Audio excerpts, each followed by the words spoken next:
শান্তর সঙ্গে আমার কমিউনিকেশন যখন তিনি প্রথমে দল থেকে বাদ পড়লেন তখনই শান্তর সঙ্গে আমার কমিউনিকেট হয়েছে। So we are clear about what we are looking for and what he need to do to come back. কারোর জন্যই আমাদের দরজা বন্ধ নেই এবং ইন্টারন্যাশনালি যারা অন্য ফর্মেটে খেলেন তারা নিশ্চয়ই প্রত্যেকে আমাদের জন্য যথেষ্ট মূল্যবান একজন খেলোয়াড়। নতুন একটা ফর্মেটে আমরা চাই যে প্রত্যেকটা জায়গাতেই যেমন চ্যালেঞ্জ আছে, সেই চ্যালেঞ্জটাকে অ্যাড্রেস করার জন্য পারফরমেন্স দরকার হয়, সেই পারফরমেন্সের জায়গাটাকে নিশ্চিত করাও প্রয়োজন। এবং আমি মনে করি যে আমাদের NCL T20 তার থেকে আরেক ধাপ উপরে BPLও আছে এই ফর্মেটের জন্য। অনেককে সেখানে তার ঠিক ডিজায়ারেবল পজিশনে খেলার অনেক বেশি সুযোগ থাকবে এবং নিজেদেরকে তুলে ধরার সুযোগ থাকবে। আর এই প্রসঙ্গে একটা কথা বলি, হয়তো অনেকের মনে প্রশ্ন সেটা আছে, কোনো একটা জায়গায় যখন কেউ নির্বাচিত না হন কিংবা কেউ তার জায়গাটা হারান, আমার মনে হয় যে আমাদের পাশাপাশি প্রত্যেকেরই থেকে নিজের থেকে একটা উপলব্ধি আসা উচিত, আমি কেন জায়গাটা হারাচ্ছি এবং আমি কি করলে আমার জায়গাটা পুনরুদ্ধার করতে পারবো। এই ডিপ ডাইভ থিঙ্কিং প্রসেস আমার মনে হয় যে একতরফা হওয়া উচিত না, যে সিলেক্টররা বলে দিবে এই কারণে তুমি বাদ যাচ্ছ। আমার মনে হয় যে আত্ম উপলব্ধির জায়গাটা ইজ ভেরি ভেরি ইম্পর্টেন্ট, যে পাশাপাশি যদি দুই পক্ষই চিন্তা করে তারপরে যদি কোনো উইন্ডো খোলা থাকে সেটার জন্য আমরা তো সবসময় তাদের সঙ্গে কথা বলতে রাজি আছি। হ্যাঁ, নিশ্চয়ই যে কথাগুলো বললেন যে কাউকে দল থেকে বাদ দেওয়ার আগে আমাদেরকে অনেক কিছুই চিন্তা করতে হয়, যে তিনি তার সামর্থ্যের কতটুকু করতে পারলেন কিংবা যে সুযোগটুকু তাকে দেওয়া হলো সেই সুযোগটুকু যথেষ্ট কিনা। আমাদের কাছে মনে হয়েছে যে Naim Sheikh really worked hard and তিনি যে প্রতিশ্রুতিটা দেখিয়েছিলেন আমরা অনেক আশাবাদী ছিলাম যে তিনি তার পজিশনটাকে গ্র্যাব করতে পারবেন, সেটা তার জন্য এবং দলের জন্য খুবই ভালো হতো। বাট আনফর্চুনেটলি সেটা হয়নি এবং আরেকটু লোয়ার চ্যালেঞ্জে আমরা দেখলাম টপ এন্ড ক্রিকেটে T20-তে, সেখানেও তিনি ঠিক সেটাকে অ্যাড্রেস করতে পারলেন না। তো আমার বিশ্বাস যে নাঈম শেখ এখন জানে যে তাকে এই জায়গাটা পুনরুদ্ধার করতে হলে, ইন্টারন্যাশনাল চ্যালেঞ্জে তাকে সফল হতে হলে, দলকে সফল বানাতে হলে তাকে আরও ফার্দার ইমপ্রুভ করতে হবে এবং ইমপ্রুভ করার জন্য ক্রিকেটের বোর্ডের তরফ থেকে কিংবা কোচিং প্যানেলদের তরফ থেকে টাইগার্স প্যানেল যা যা সহযোগিতা করার দরকার আমরা সেই সহযোগিতাটা অবশ্যই তাকে অব্যাহত রাখবো। ইনফ্যাক্ট দুটো খেলা এই হোয়াইট বলেরই দুই খেলা কিংবা লাল বলের খেলা যদি বলি, এগুলোর তো প্রত্যেকটার আবেদন টোটালি ডিফারেন্ট, ইম্প্যাক্টও ডিফারেন্ট, মানুষ খেলেও সেটা ডিফারেন্ট ইন্টেন্সিটি নিয়ে। তো এখানে অনেকেই হয়তো উপস্থিত ছিলেন, আমরা কিন্তু এসে first T20 ICC T20 world cup টিমটা আমরা দিয়েছিলাম এবং সেখানে একটা চূড়ান্ত দলটা ঘোষণার আগে কিন্তু আমরা একটা 17-18 জনের একটা দল দিয়েছিলাম, আতিফ আপনার মনে আছে নিশ্চয়ই। এবং ওখানেও কিন্তু আমরা এই জিনিসটাকে বিবেচনা রেখেছিলাম যে স্পেশালি মেহেদী মিরাজ আমাদের টেস্ট ম্যাচ এবং ওয়ানডে ক্রিকেটের একটা অমূল্য সম্পদ আই শুড সে, এবং শুধু আমাদের না, আমি বলবো এখন সারা world cricket knows him very well as for his allround performance. So সেটার পাশাপাশি T20 ক্রিকেটে আসলে প্রভাব কিছুটা পড়ে, সেটা ব্যাটিংয়েও পড়ে, বোলিংয়ে তো আরও অনেক বেশি পড়ে। তো still he loves the game, he wants to play the game, but still তিনিও চিন্তা করেন যে এই প্রভাব কতটুকু। এই ব্যাপারে আমরা খোলামেলা কথা বলি এখন, এবং দলের ক্রাইসিসে হলে অবশ্যই তাকে খেলতেই হবে। দলের চাহিদায় প্রথম একাদশে যদি আমরা সিরিয়াস ক্রাইসিসে পড়ে যাই, definitely will pick him and he will also come and play. Otherwise আমরাও কিছুটা মনে করি যে দোজ টু প্লেসেস তার জন্য অনেক সুদিং। তিনি পর্যায়ক্রমে একটার থেকে শিফট হয়ে আবার T20 ফরম্যাটে খেলা ফেরত আসা কোনো কঠিন কিছু না। তিনি তার অনেক ক্ষুরধার মেধাসম্পন্ন খেলোয়াড়, যে কোনো ফরম্যাটে তিনি অ্যাডাপ্ট করার মতো সক্ষমতা রাখেন। তো বাট একসঙ্গে তিনটা ফরম্যাট চালিয়ে যাওয়া আজকালকার ক্রিকেটে ইজ অনেক চ্যালেঞ্জিং। সেটা শারীরিক পরিশ্রমের ব্যাপার থেকে শুরু করে একটা ফর্ম ধরে রাখার কন্টিনিউশনের ব্যাপার থেকে শুরু করে অনেক কিছুকেই এখন বিবেচনায় আনতে হচ্ছে, এবং ওভারঅল গ্লোবাল ক্রিকেটের এই চেঞ্জেসটা আপনি দেখতে পাচ্ছেন। আই থিঙ্ক ইংল্যান্ড এবং ইন্ডিয়া টেস্ট ম্যাচ সিরিজটা আপনারা লক্ষ্য করেছেন।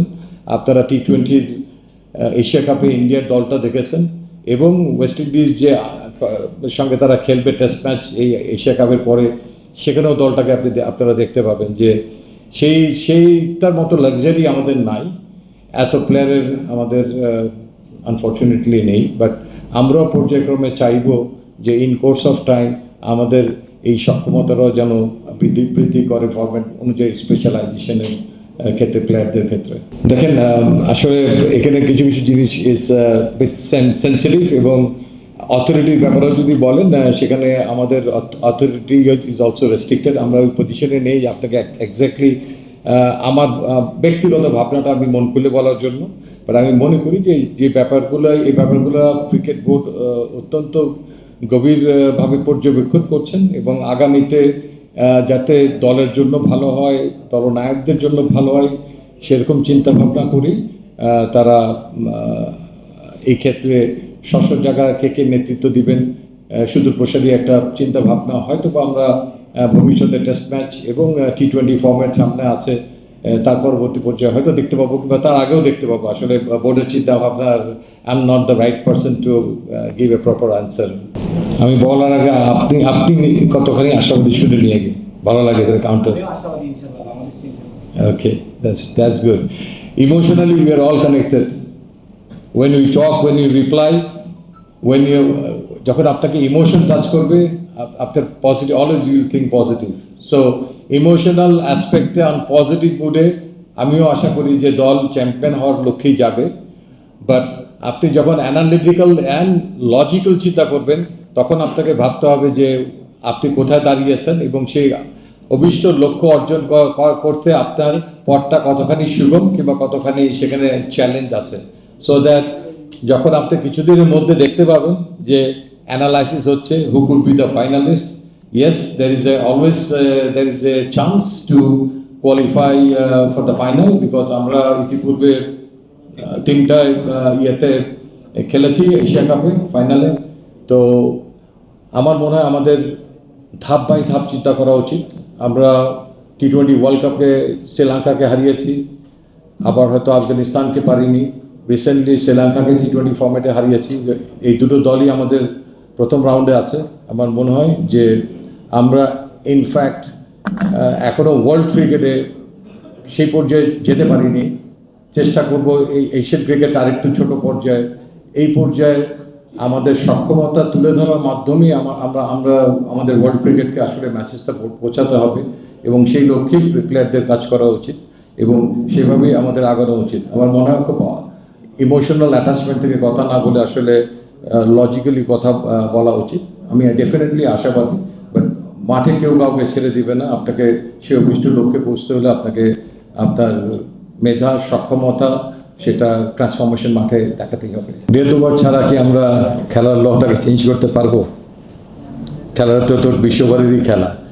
সো ডেফিনেটলি 1 থেকে 20 ওভারের ব্যাটিং এবং বোলিং করার কথাটাকে বিবেচনা করেই সবসময় দল গঠন করা। এটা যখন খেলা হবে তখন এই খেলায় এটা রিফ্লেকশন আপনি পাবেন, দেখতে পাবেন দলের প্রথম একাদশ এবং দল পরিচালনার ক্ষেত্রে সেখানে ক্যাপ্টেনের চিন্তা ভাবনার কিছু কিছু রিফ্লেকশন থাকবে এবং কোনো ক্ষেত্রে অবস্থার পরিপ্রেক্ষিতে অপোজিশন সেই রিফ্লেকশনকে আপনাকে কাজে লাগাতে দিবে না।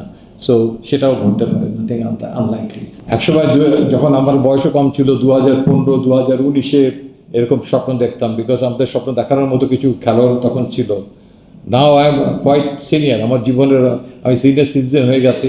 এখনও স্বপ্ন দেখি যে কোনো সময় একটা বড় ট্রফি যেন আমরা জিতি বৈশ্বিক আসরে। এবং আপনি যদি দেখেন জাস্ট 1983 সালে ভারত যে বিশ্বকাপ জিতলো ওয়ানডেতে, আমরা কেউ চিন্তা করেছিলাম? তো এখানে অনেকে হয়তো তখন হয় নাই কিংবা জন্মগ্রহণ করেনি। আউট অফ দ্য ইমোশন আমি কথাটা বললাম। ওইদিন আমি ইংল্যান্ডে ছিলাম, ফাইনাল খেলা দেখতেও গিয়েছিলাম। এর আগের একটা খেলা দেখেছিলাম ওয়েস্ট ইন্ডিজ পাকিস্তান, 8 পাউন্ডের টিকিট কেটে।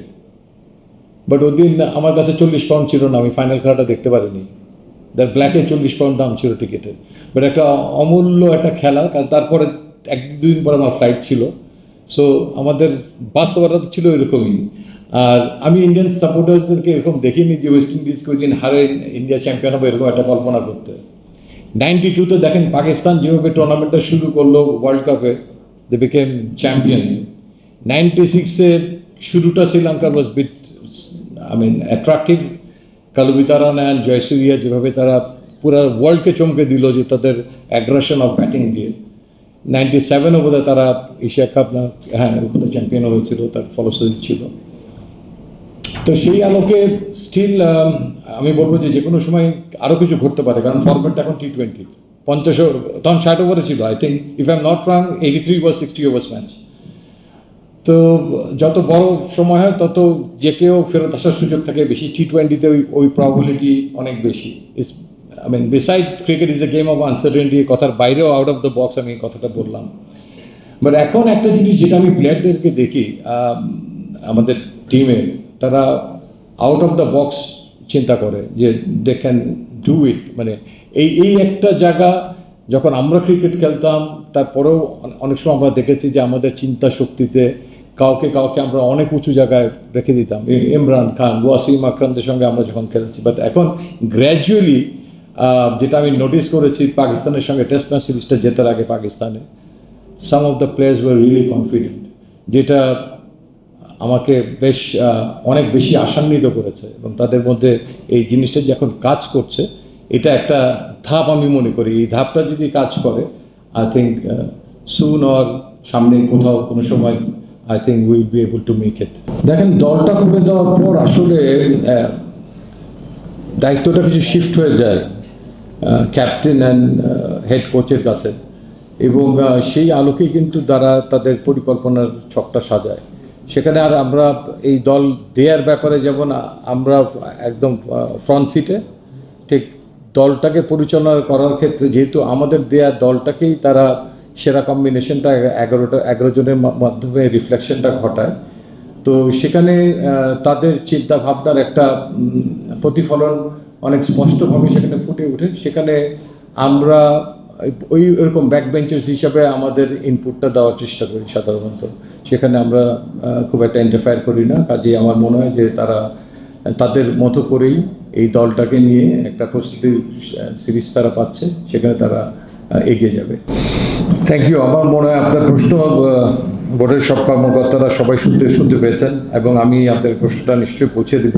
এবং আমিও মনে করি যে একটু স্ট্যাবিলিটি এই জায়গাটা থাকা দরকার, তাহলে দল গঠন, দল পরিচালনা সব ক্ষেত্রেই অনেক সহযোগিতা হয়, একটা ভিশন থাকে। এবং তার পাশাপাশি আমার মনে হয় ভাইস ক্যাপ্টেন হওয়ার মতো পারফরমেন্সের কনসিস্টেন্সি নিয়েও যেন কিছু অপশনস অফিসিয়ালদের সামনে থাকে, সেটাও আমি আশা করব।